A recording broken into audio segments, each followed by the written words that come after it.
We have not the time to go through all the panorama of the events of history that have preceded it, but during the ministry of the man Christ Jesus, we have the embodiment of God's Messiah, the King, moving among his people, speaking, proclaiming, opening the eyes of the blind, unstopping deaf ears, performing miracles that even Rome, even with its casual first approach to his ministry, have had to record as recorded events, testified to and borne testimony to, both to their procurator in the city of Jerusalem, but to the many that they sent over to investigate these matters and of Palestine. The fact remains that the thing that remained a mystery even to Rome was the hatred and the animosity of official Jewry in the city of Palestine against a man who, by their records and all that they had been able to glean as they searched the land of Palestine, had been to do good unto those that needed his healing hand, to speak words which spiritually gave life and hope to a people. And in all of these, Rome's verdict also was, we see no reason why there was such animosity against this individual.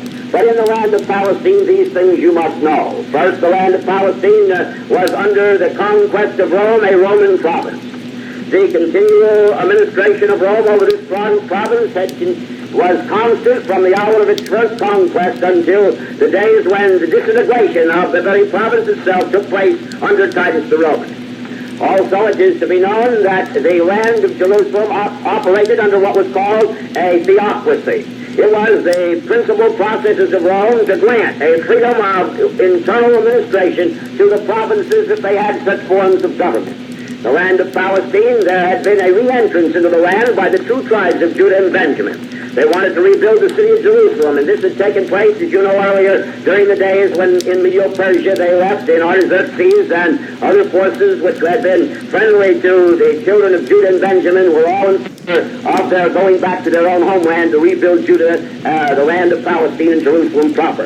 With them came a mixed multitude, an unassimilatable people that had no part nor lot with the house of Judah or Benjamin. The same evil power that dominated ancient Babylon and had moved to Pergamus to establish there its headquarters and control. Here it is that Jesus talks to the church of Pergamus through the lips and vision of John when he points out Pergamus in Revelation and said, this is where Satan's seat is.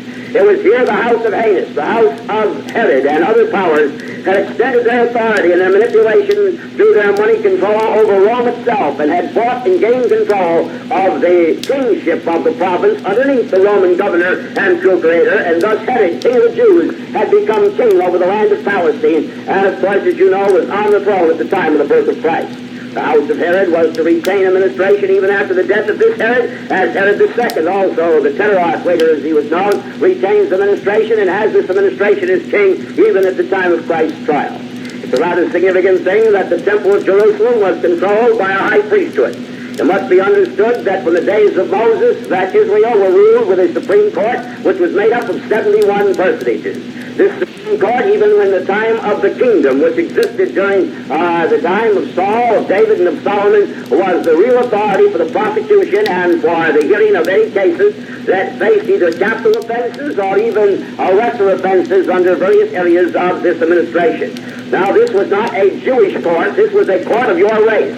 It operated with the highest standards of jurisprudence and functioned both in civil and spiritual law, and was recognized by the kingdom as a high administration, and an appeal could always be carried through the priesthood to this court on any matter. The fact remains that it was later, after the dispersion of 10 tribes of Israel in captivity, and then Judah and Benjamin in their captivity in the days of Nebuchadnezzar, that this court did not operate for a period of time until Judah and Benjamin returned to build the city of Jerusalem. Then this evil mixed multitude out to the land of the Herodians from Pergamus, and those that attached themselves to the returning groups of Judah and Benjamin associated themselves with the rebuilding of the city of Jerusalem. But during that time, there was a division among the people. The theology of Palestine was divided among the people that make up Judah and Benjamin. If we were to identify these peoples today in their second migrations, we would call them the Normans and the Germanic peoples whose coming into Europe was exactly timed with their exodus before the fall of Jerusalem in 70 A.D. It's a significant thing that when we refer to these peoples, we note that Judah and Benjamin had a historic background behind them. They had the faith and the religion which had been given from the days of Moses and had its foundation in the earlier migrations and history of our race as patriarchs whose experience with God is a matter of Old Testament history. These people, known as Pharisees, believed in many deep truths. They believed in the resurrection. They believed in the laws of God. They believed, therefore, in what was known as the written law, and they believed in also what was known as the oral law.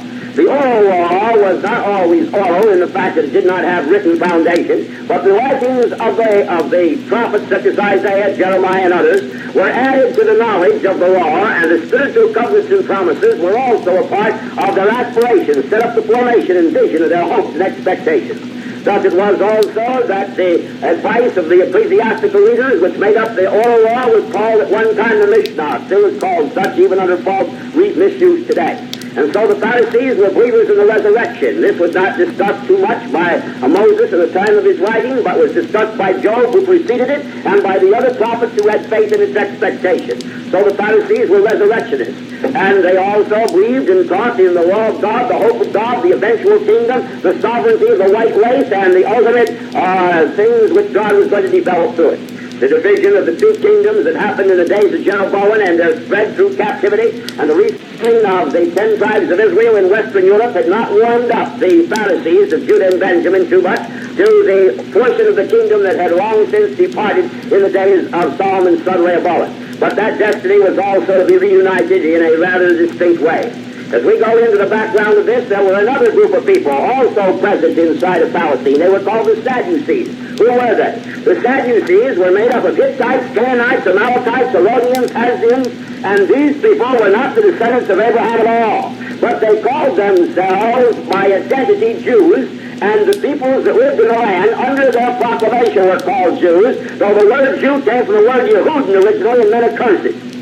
The fact remains that these people, being Sadducees, had come out of the background of the pagan philosophies which affected India and other parts of the earth, for they had helped to dominate and build these religions and were ardent reincarnationists, operating with a concept that it made no difference what transpired, they would return to get hold of the wealth they accumulated and the power which they gained, and therefore they would even spend their lives for this conquest of power, but had no spiritual, moral, or ethical obligations to anything but their creed of gaining power.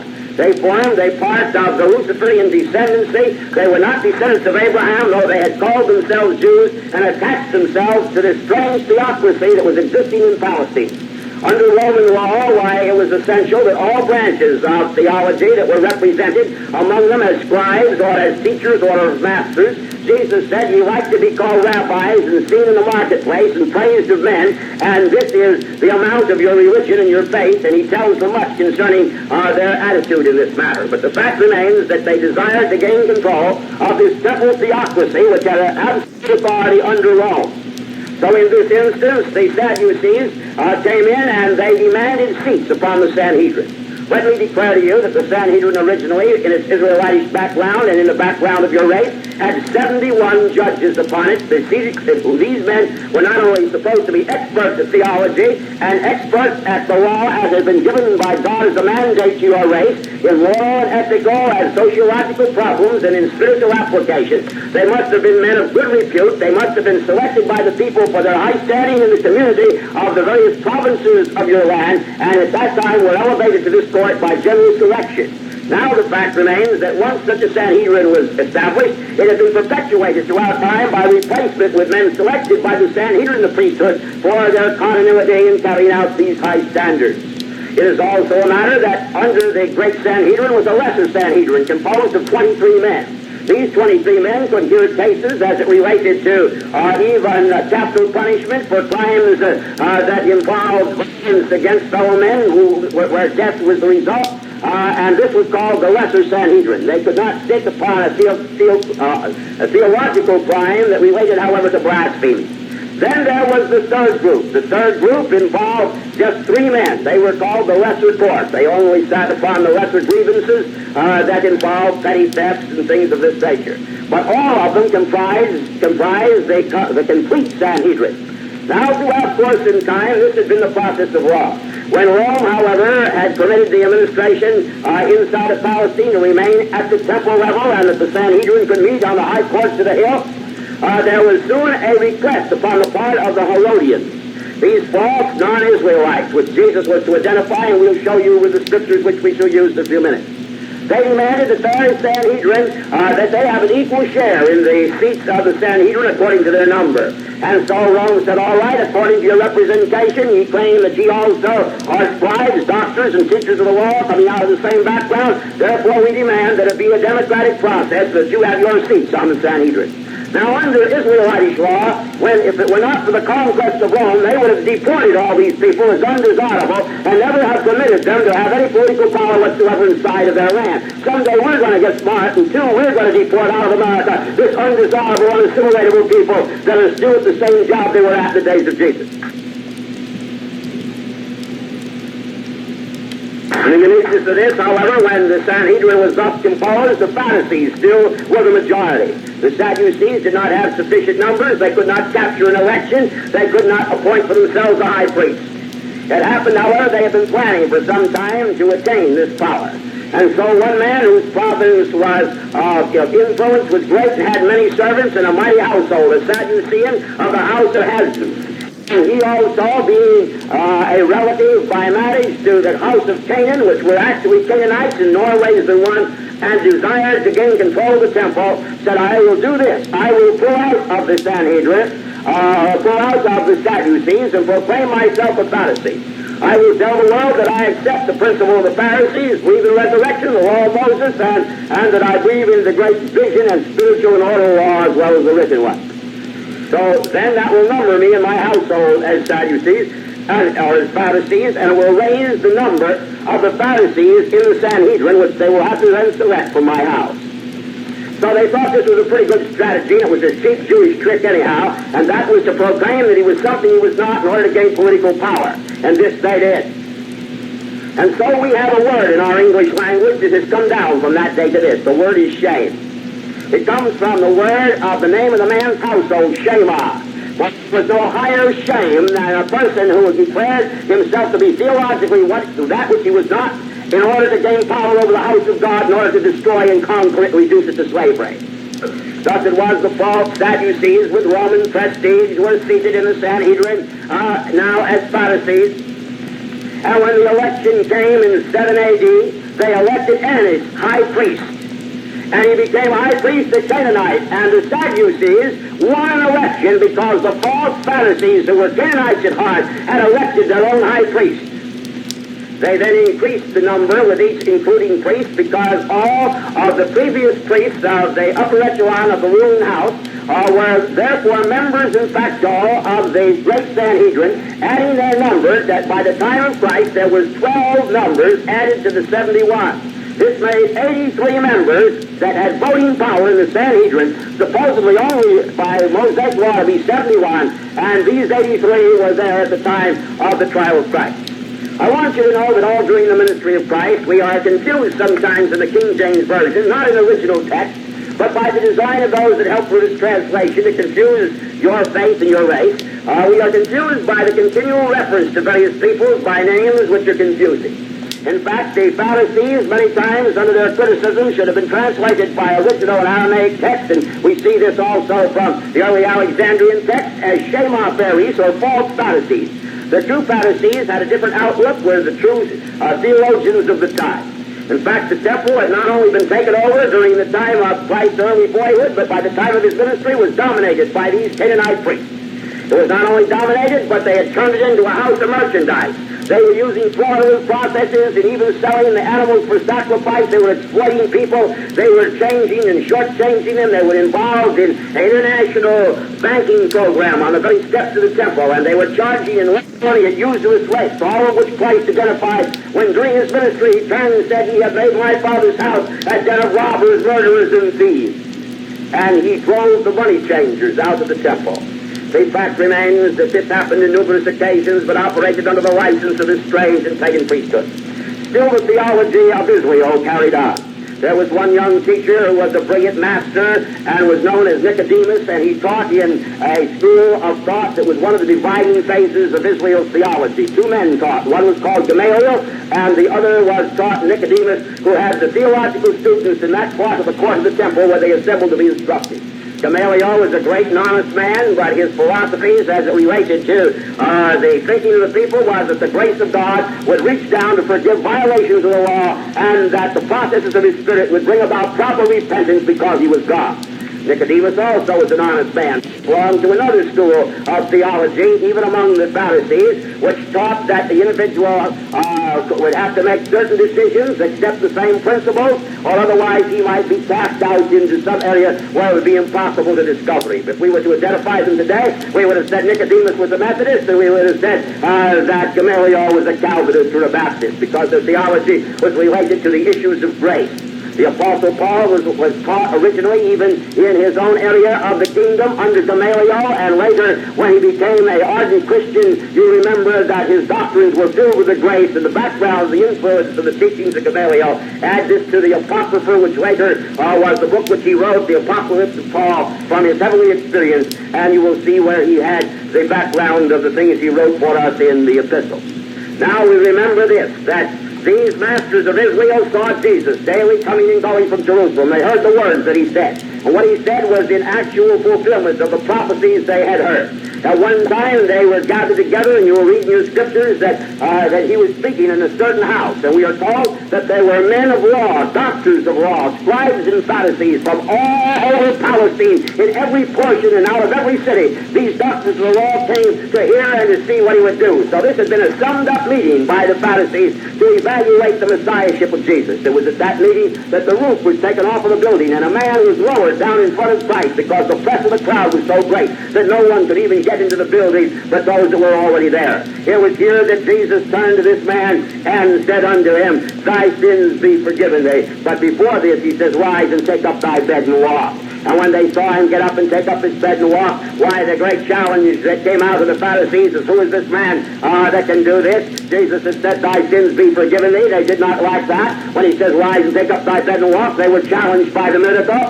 He turned to them and said, Now, which is it easier for me to say, Thy sins be forgiven thee, or to tell him to rise and take up his bed and walk? For this was the revelation of Messiah, with even the grace which Yahweh alone could have to transgression. Now, the true Pharisees sat here that day. They beheld these things, and the Scripture said, having beheld this miracle, they marveled, and they went each man to his own home and said, We have seen great things today. But with each rising miracle, with each new instance of his power, the animosity of the Jews that controlled the temple increased. They dominated the Sanhedrin, and they now were faced with the fact that now a Messiah, one which they thought in the days of Herod they might have captured or killed, or when the armies of the Jews marched down to Bethlehem and killed the babies. Now they were aware he was alive. Now they knew that the people were listening to him. What was the attitude of ecclesiastical Jewry? Giving lip service to the laws of Moses, but operating under the pattern of the laws of ancient Babylon. I would that you, each one, were able to take down these passages as we give them, because we shall show you the position of how this thing happened. Now we are told in the 14th, in the 22nd chapter of Matthew, that the Pharisees, Shema-Pharisees, the false Pharisees, who were actually Sadducees, took counsel how they would try to entangle Christ in his talk. This would be so they could accuse him and destroy. This is the 22nd chapter of Matthew, the 15th verse. So they took counsel how they might entangle him in his talk. This was only one phase of the conspiracy. Jesus understood exactly what they were doing, knowing every thought in their minds. In the 23rd chapter of Matthew, he said, I know who you are. You love the uppermost seats and rooms at the feast. You want the chief seats in the synagogue. You like the greetings in the marketplaces. You like to be called Rabbi, Rabbi. But be ye not called Rabbi, for only one is the Master, which is Christ. Therefore, again, Jesus speaks to them. He says, Therefore, woe unto you, scribes, Shema-Pharisees, false Pharisees, hypocrites, for ye not only are the devourer of women's houses through your usury, but you make a pretense of long prayers, only shall you receive the greater damnation. Woe unto you, scribes, Pharisees, and hypocrites, for ye encompass the sea and the land to make one proselyte to your faith, and when ye make him, he is twofold more the child of hell than yourselves. Woe unto you, blind guides, which say, Whatsoever sweareth by the temple, it is nothing, but whosoever swears by gold, now it has authority. Ye fools, ye blind, which is greater, the gold or the temple? Whosoever shall swear by the altar, it is nothing, but whosoever shall swear by some gift to the priesthood, oh, he has power. Jesus said, Ye fools. For therefore, identifying them, he continues to say, woe unto you, scribes, Pharisees, and false hypocrites! Ye pay tithes, and ye exact law and judgment, and ye what ye declare nothing undone, but ye strain a gnat and swallow a camel, and your judgment is evil. Ye blind guides, he said, woe unto you! Therefore he continues to say, you are like white sepulchres, which indeed appear beautiful outwardly, but within are full of dead men's bones from your own uncleanliness. Even so ye also outwardly appear righteous unto men, but ye are filled with hypocrisy and iniquity.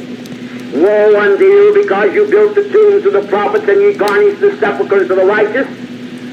And then they answered and they said, if we had lived in the days of our fathers, we wouldn't have killed the prophets, we wouldn't have destroyed the righteous, and we wouldn't have spilled their righteous blood.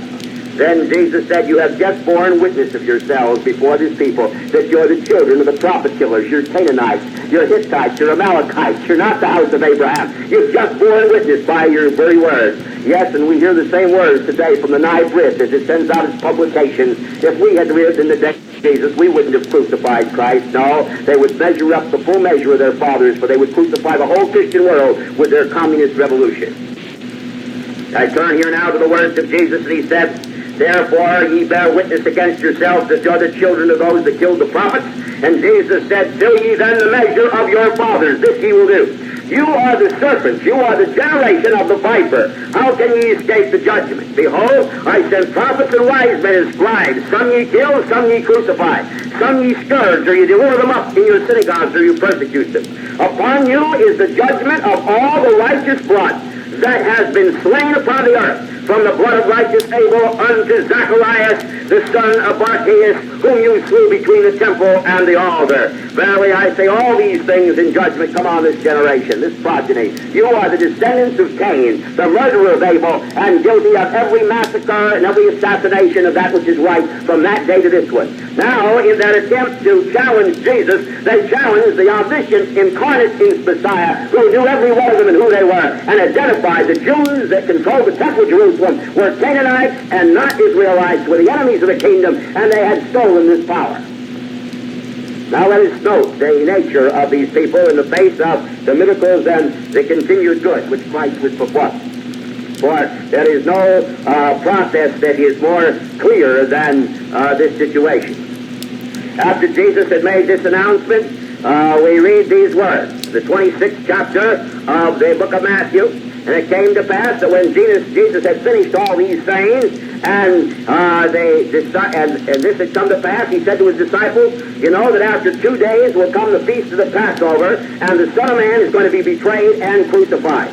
And it says here that there was assembled together in their upper room the chief priests and the scribes, the elders of the people, and they were at the palace of the high priest, which is called Caiaphas. And they consulted how they might take Jesus by subtlety and kill him. Hear these words now. Never not a process of just law, not a process of natural jurisprudence, but a conspiracy in the high priest's house, not having yet had a trial. These people that were later going to preside over his trial had plotted how they might take him by subtlety and how they might kill him. Now I want to call this to your attention. Put that down in the 26th chapter of Matthew, and you will read this from the first to the 4th verses. I go a little farther back in the record of this design, for they wanted to entrap him and entangle him in his cross. They wanted to take him by subtlety, and they had designed to kill him. More than that, they had hired a little rascal of their own kind and had him attach himself to Christ everywhere he went. So the Christ's disciples, who were Galileans and who were true men of Judah as well, and traveled throughout the land of Palestine with him, and there was one that followed everywhere, and always offered his services at every opportunity, and all the time Jesus knew that he was a man that would fulfill a part in destiny, and he let this man become one of the 12. And right away he demonstrated the finish. He said, I carry the money bag. Always refining it. Got his hand on the money sack, in the money sack. Every time he saw anything that cost a little money and he didn't control it, he worried about it. Even when a gift of precious ointment was poured over Christ, he said, how much was it worth and why is it in my sack? Well, there's something about these people. They have an affinity to this, and it identifies them throughout time and throughout every place they might go. But Jesus was also aware that this fellow was dipping in the bag, and he knew also that he was running over here to the temple and getting together with the ADL that day, and he was telling them what was going on among the disciples. You say, how do you know this? You turn now to the 6th chapter of the book of John. Here in this record, in the 6th chapter of the book of John, and in the closing verses, Jesus makes an identification here which is of great importance. He declares to the disciples, now I think you should know, for I have chosen you 12, and one of you is a devil. A person stopped and asked me as they went out today, was it true there was only one Jew among Jesus' disciples? That's right, only one of them. Jesus said, I have chosen you 12, and one of you is a devil. Now I point this out to you. This is the last 71st verse of the 6th chapter of John. And here is the next verse in the 7th chapter. And after these things, after Jesus identified the obscure agent of the temple, after these things, Jesus walked in Galilee because he could not walk among Jewry because the Jews sought to kill him.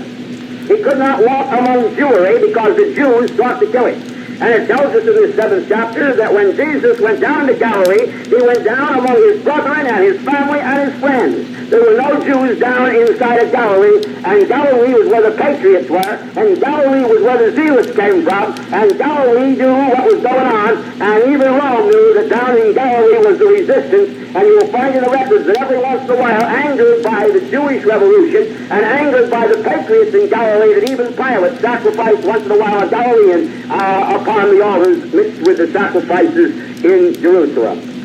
Now, Galilee was the resistance, but it was not Jewish. You will note that as Jesus was down in Galilee, the one place where he had security as far as observation from the enemy was here. When he returned back to Jerusalem, it was at the time of the feast. One of the remarkable things about the events of this time was that when Jesus came down to the feast, one of the things that had happened just previous to this had been the fact that Lazarus, which was Jesus' friend, had died. And after 6 days, Jesus came to Bethany, where Lazarus was, and he raised Lazarus from the dead. And when he called Lazarus out, and the miracle was recorded by Rome, and all the land of Palestine just started to buzz with it, the Jews had agents stand by, and they were amazed when they saw the resurrection of Lazarus. They ran back to the high priest. They said, when this gets over the land, he's going to take over. And they plotted, it says here in the scripture, how to put Lazarus to death again. Can you think of anybody so utterly vile and evil in their thinking that after the miracle of God raising a man from the dead, that their hatred against the righteousness and miracle displayed was so great they wanted to kill the man all over again? I think you get a little picture of the soul of your enemy. The rather interesting thing then, they sent their spies around Jesus, and in the record of the 7th chapter of the book of John, we read concerning this, that the Pharisees and the people murmured concerning the things which Christ said and the miracles which he had done. And so the chief priests and the false Pharisees sent officers of their army to take him. Under Roman law, they were allowed an army. This army could be as many as 3,000. At this time, about 1,600 were operating under the army of the temple, and mostly under the command of certain scribes who were also officers of law. It is to be known that the Palestinian army under the procurator at that time, who was none other than Pontius Pilate, numbered about 7,000 men in the garrisons of Rome. However, we read here that the Pharisees, the false Pharisees and chief priests, sent out officers to take Jesus.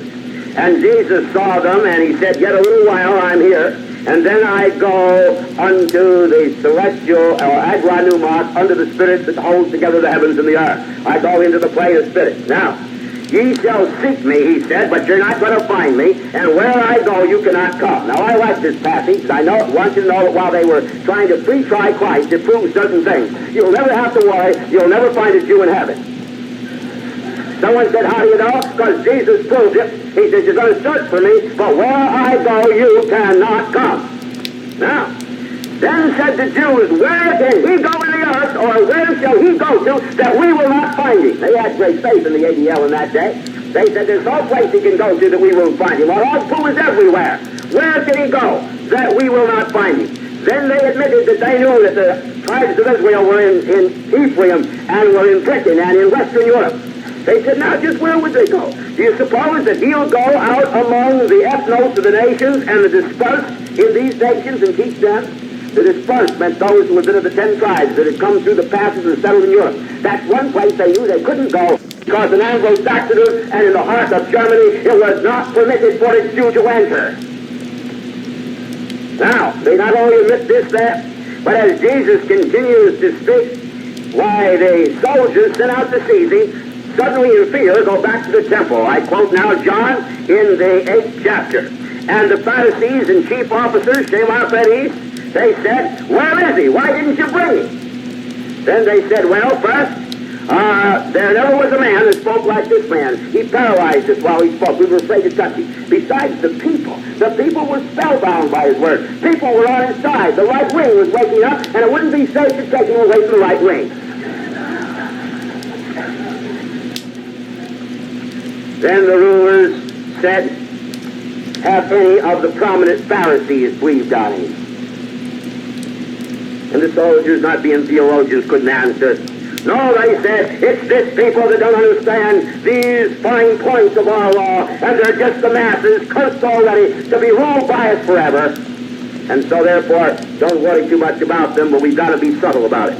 Then Nicodemus, the theological professor who had a right to sit in the Sanhedrin as a teacher and as a member of it, having been there that day because he taught on the steps of the temple, and when they held these impromptu sessions, well, he could slide in where others didn't. And he said, now just a moment, does our law condemn any man before it hears thee? They turned and said, are you a Galilean? Are you one of those? You're not a Jew then. Search and see if any prophet comes out of Galilee. We're Jews. He's not a Jew. You're not one either then. Thank God he's not a Jew. If God was a Jew, there would be nothing left but to commit suicide. And it was Nicodemus who came to Jesus by night. Says, does our law judge any man before it hears him? They said, so you're also a Galilean. And every man went unto his own house. Among the mysteries of the strategy that was to follow, we discover that they had long plotted in the capture of Jesus. Their desire to take him and to hold him prisoner and then try him before the hours of the assembled peoples at the Passover were many.